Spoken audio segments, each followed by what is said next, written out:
शहर से बहुत दूर एक गांव था। उस गांव में एक पीपल का पेड़ था। उस पेड़ पर एक झूला लटका हुआ था, लेकिन कोई भी गांव वाला उस झूले पर बैठने की हिम्मत नहीं करता था। एक दिन गब्बर और उसकी पत्नी शीला सो रहे होते हैं। तभी उन्हें खिड़की से किसी की रोने की आवाज आती है। इस वजह से गब्बर की नींद खुल जाती है। अरे यार, ये कौन है? हे भगवान, लगता है ये आवाज उसी पीपल के पेड़ से आ रही है। अरे शीला, जल्दी उठो, आज फिर से वही रोने की आवाज आ रही है। हे भगवान, ये रोने की आवाज तो उसी झूले की तरफ से आ रही है। तुम डरो नहीं, मैं भी देखता हूँ।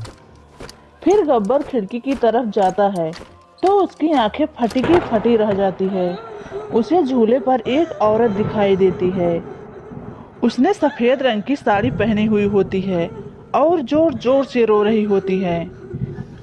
अरे शीला, जल्दी आओ, देखो झूले पर कौन बैठी हुई है।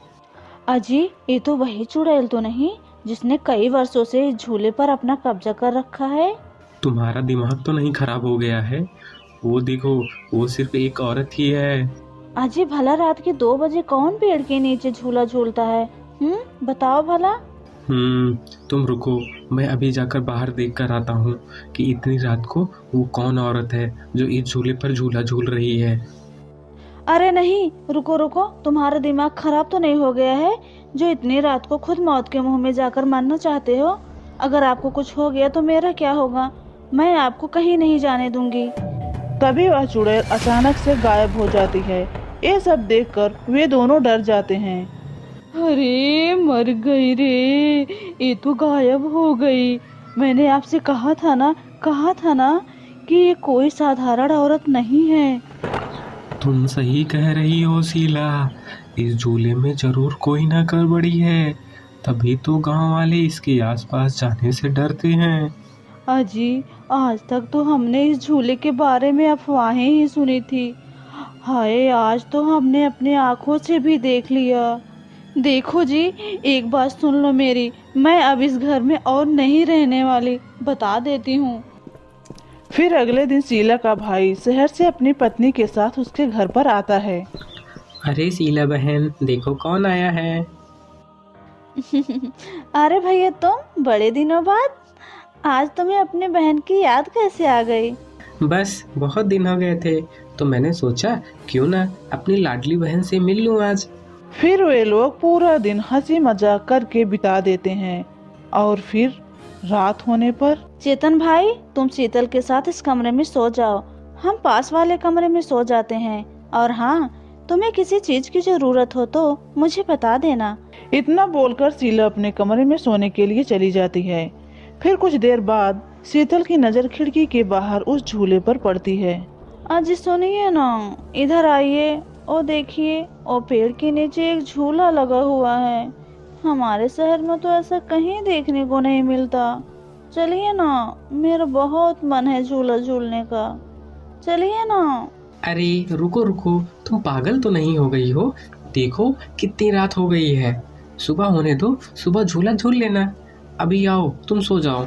फिर इतना बोलकर चेतन सोने चला जाता है, लेकिन शीतल उसी झूले को देखती रहती है। अजी सुनिए ना, चलिए ना, मेरा बहुत मन है। लेकिन चेतन शीतल की बात को अनसुना कर देता है और सो जाता है। फिर शीतल मन ही मन सोचती है, अरे ये झूला तो एकदम घर के पीछे ही है। मैं खुद ही चली जाती हूँ। फिर इतना सोचकर शीतल घर से अकेले ही निकल पड़ती है और सीधा उस झूले के पास पहुंच जाती है। अरे वाह, जैसे मैंने सोचा था ये तो बिल्कुल वैसा ही निकला। आज तो मजा ही आ गया। आज मैं जी भर के झूला झूलूंगी। फिर शीतल उस झूले पर बैठ जाती है और वो झूला झूलने लगती है और गाना गाने लगती है। पंछी बनो, उड़ती फिरूं मस्त गगन में, आज मैं आजाद हूँ दुनिया के चमन में।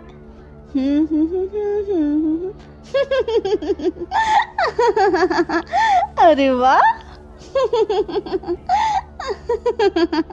फिर शीतल कुछ देर रात खुशी खुशी झूला झूलती रहती है। अरे वाह, आज मजा ही आ गया सच में। चलो बहुत झूला झूल ली, अब घर चलती हूँ। अगर उनकी नींद खुल गई तो बहुत नाराज हो जाएंगे।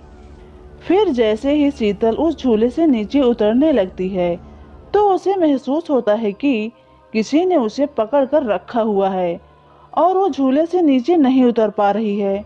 वो बहुत डर जाती है। अरे अरे अरे, ये क्या?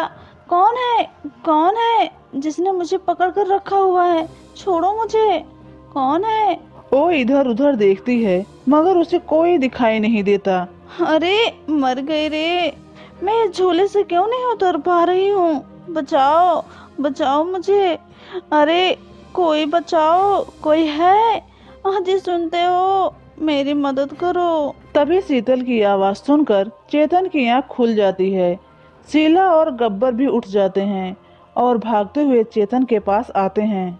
अरे चेतन, ये तो शीतल की आवाज थी ना, कहाँ है वो? तभी गब्बर की नजर उस झूले पर पड़ती है। उसे शीतल उस पेड़ के नीचे पड़ी हुई दिखाई देती है। हे भगवान, ये क्या हो गया? देखो शीतल उस झूले के पास कैसे चली गई। फिर वे तीनों भागते हुए उस झूले के पास जाते हैं। उन्हें शीतल वहाँ बेहोश पड़ी हुई मिलती है। शीतल, यहाँ तुम्हें नहीं आना चाहिए था। हे भगवान, अब क्या होगा? फिर वे सब लोग वापस अपने घर पर आ जाते हैं और सुबह होने पर शीतल को होश आता है। शीतल, तुम ठीक तो हो ना? आज के बाद तुम कभी उस झूले के पास मत जाना। उस झूले पर किसी चुड़ैल का साया है। ठीक है दीदी, मैं आज के बाद उस झूले के पास कभी नहीं जाऊंगी। फिर रात होने पर सब सो रहे होते हैं। तभी शीतल की नींद खुल जाती है। उसकी आंखें लाल हो जाती है और उसके पैर उल्टे हो जाते हैं और वो घर से निकलकर झूले की तरफ चल देती है और झूला झूलने लगती है।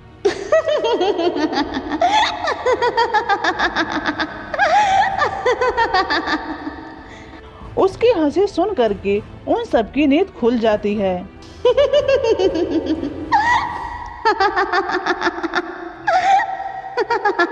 शीला और गब्बर भागते हुए चेतन के कमरे में आते हैं और शीतल को वहां ना पाकर परेशान हो जाते हैं।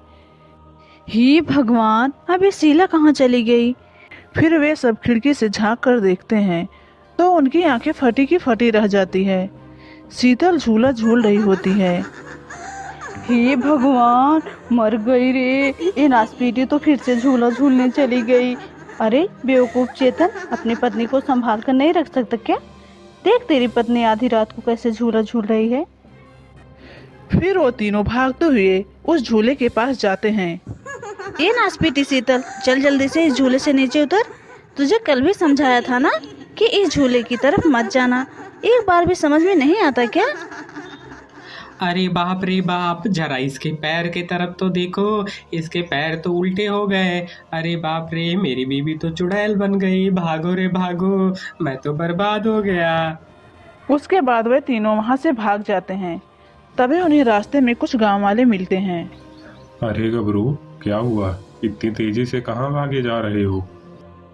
अरे अब मैं तुम्हें क्या बताऊं, ये दोनों शहर से आए थे और रात में इसकी बीवी पीपल के पेड़ के नीचे वाले झूले में झूला झूलने लग गई। उसके शरीर पर चुड़ैल ने कब्जा कर लिया है। फिर वे सब गांव वाले मिलकर वहां पहुंच जाते हैं। शीतल अभी भी झूला झूल रही होती है। फिर कुछ गांव वाले खंजर से झूले की रस्सी को काट देते हैं। झूला टूटते ही शीतल नीचे गिर जाती है और चुड़ैल गुस्से से शीतल के शरीर से बाहर निकल जाती है। तभी एक गांव वाला उस झूले को आग के हवाले कर देता है तो उस झूले में आग लगते ही वह चुड़ैल तड़पने लगती है और कुछ ही देर में वो भी जलने लगती है।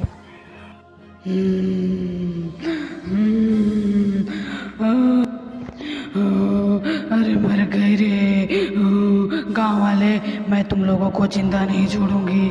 मैं वापस जरूर आऊंगी, देख लेना, वापस जरूर आऊंगी। फिर देखते ही देखते चुड़ैल जलकर राख हो जाती है और गांव वालों को उस चुड़ैल से छुटकारा मिल जाता है।